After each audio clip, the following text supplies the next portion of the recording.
Hi, this is Mrs. O'Brien, and I'm going to help you through a short review of factoring.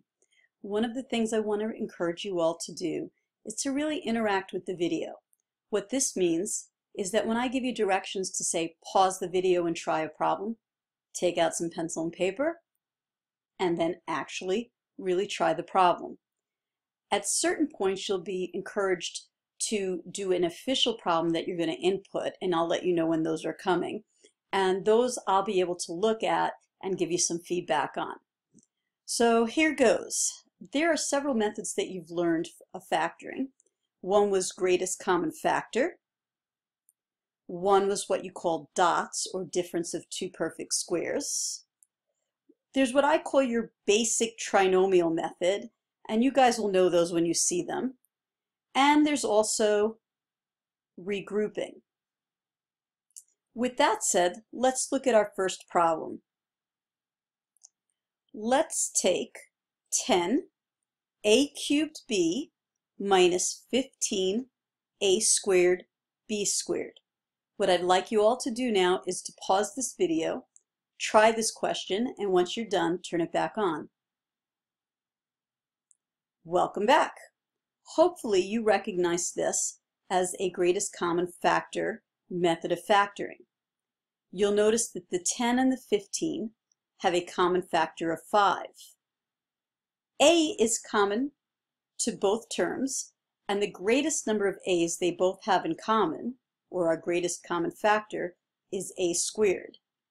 Again, b is common to both terms, and the greatest number of b's they both have are 1. That's our GCF, and now we have to think to ourselves, what do I multiply 5a squared b by to get the term that I have up here in this box? So I kind of think of this as reverse distributing. 5 times 2 will give us the 10. A squared times a will give us a cubed, and we already have a b to the first. 5 times negative 3 will give us negative 15. The a squared needs to stay an a squared, and a b times b will give us b squared. Hence, if I distribute the 5a squared b times the 2a minus 3b, I should get my final answer. At this point, you're going to see a problem pop up. I want you to do the problem and then submit it. Are you ready for our next question? Here goes. You are now going to factor 4a squared minus z squared. Turn off the video, try it, and then turn it back on. Hopefully you recognize this as the difference of two perfect squares. 4a squared can be thought of as 2a times 2a. Z squared can be thought of as z times z. And the signs in the difference in the middle, are going to be plus and minus. This works out nicely because 2a times 2a is 4a squared. Positive z times negative z is negative z squared. And the beauty is the oi, which is the outers and the inners, are exactly the same except opposite signs so that they will cancel. Okay, try the next question and then we'll proceed. Okay, here we go. The next question to factor is x squared plus 2x minus 15. Turn off the video and I'll see you in a moment. This is my basic factoring method. I think of x squared, or factoring of a trinomial, as x times x. I need the factors that multiply to 15 but add, negative 15, but add to 2. Thinking about that, it would be positive 5 and negative 3. Try the question that's going to pop up next.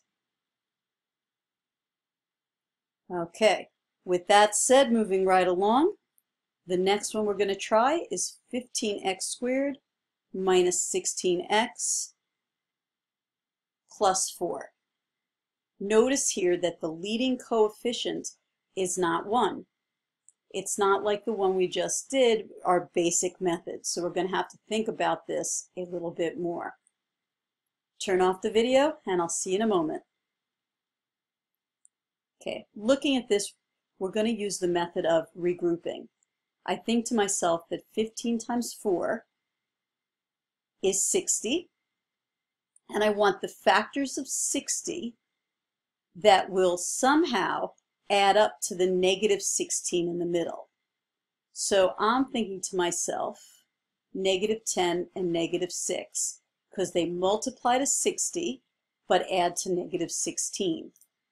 So when I rewrite this, I'm going to take that negative 16x, and I'm going to write it as negative 10x minus 6x, and then plus 4.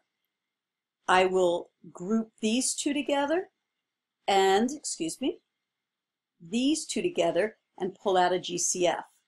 So here I'll pull out the 5x, and that will be times 3x minus 2. Here I will pull out a 3, and that will be times, a 2 times 3x minus 2.